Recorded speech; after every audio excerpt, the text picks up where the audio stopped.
So here we are going to talk about the FACL. FACL is called as File Level Access Control List. Now what is File Level Access Control List? Here we are going to define a permission for a particular user or a particular group to get access to my file. But you might be confused, this already we have done earlier while defining the permissions. But that time what we did was, we have defined the owner, group and others permission. Now in others, if suppose there is a particular person, I want to assign a permission of read and execute or some other permissions.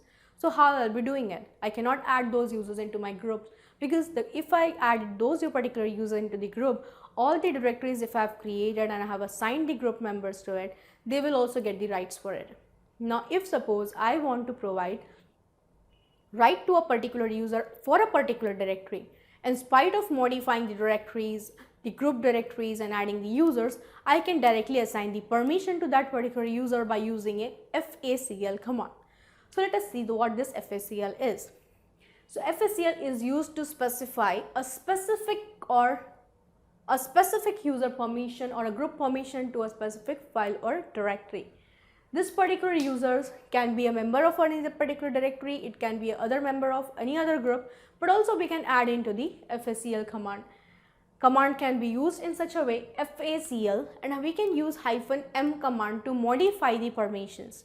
So FACL -m will modify the existing permission of this particular user. We have lot of parameters of your FACL group which we are going to see into our terminal and do this particular practical onto our terminal itself. So let us begin with our terminal now. Now we have already allocated permission to this root share, right? So now for example, the other users who are not my members won't be able to get access to this directory. Now for example, if I want to define only read permission to someone, or I do not remember to which members I have added into the group, but I want a specific permission I want to provide for a specific directory, what I can do is I can again move and change the permission by using your FACL. So let me check if suppose already we have set any FACL on this particular directory. So you can give the command get FACL and the directory name. So it doesn't contain any other users. So these are the three users generally we have, that is user permission, group permission and other permission. Apart from that, there is no other user who has got the permission for this directory, that is root share.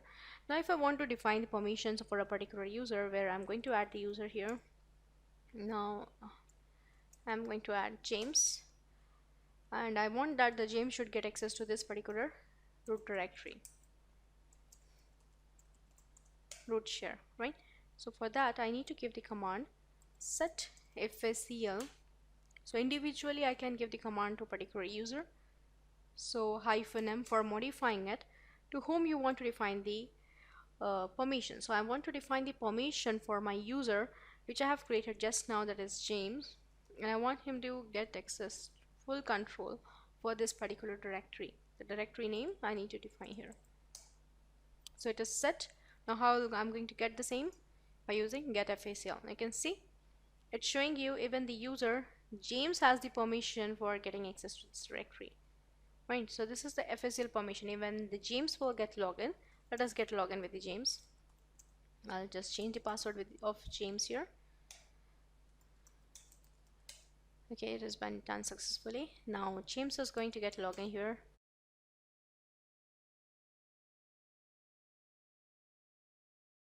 SU James, and this is the James password I have defined. James will move into the root share again.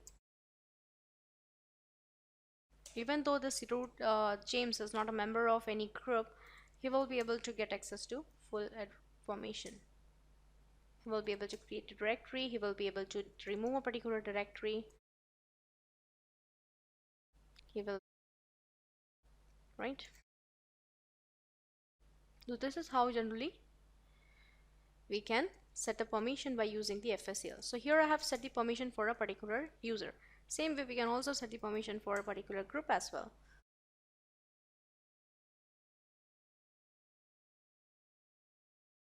Okay, so these are the groups of Linux trainers. I want that all the Linux trainers should be able to get access to the root share.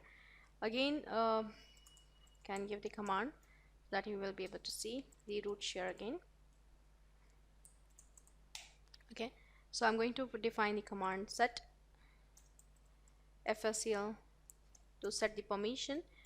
I'm going to modify the permission, but this time I'll be modifying it for the group, and the group name I'm going to define that is Linux trainers, and the permission which I require is again read, write and execute for root share. Let us check the permission by using the get fsql root. You can see the permission is there again for the Linux trainers group, apart from the group which we have for this. So the group won't get changed. The by default group of your root share is the same, that is trainer group, but apart from the trainer group, the Linux trainers will also get the permission, that is the full control. So this way you can individually set the permissions for a particular user as well as particular groups. You can add the users into this particular group and they will be getting full control permission to this particular directory. So this is what we have seen, how we can set the permissions using your FSCL, how we can get the permissions, how we can add user or individual group and get the permissions to it. So this is what about we have seen about your Linux administration.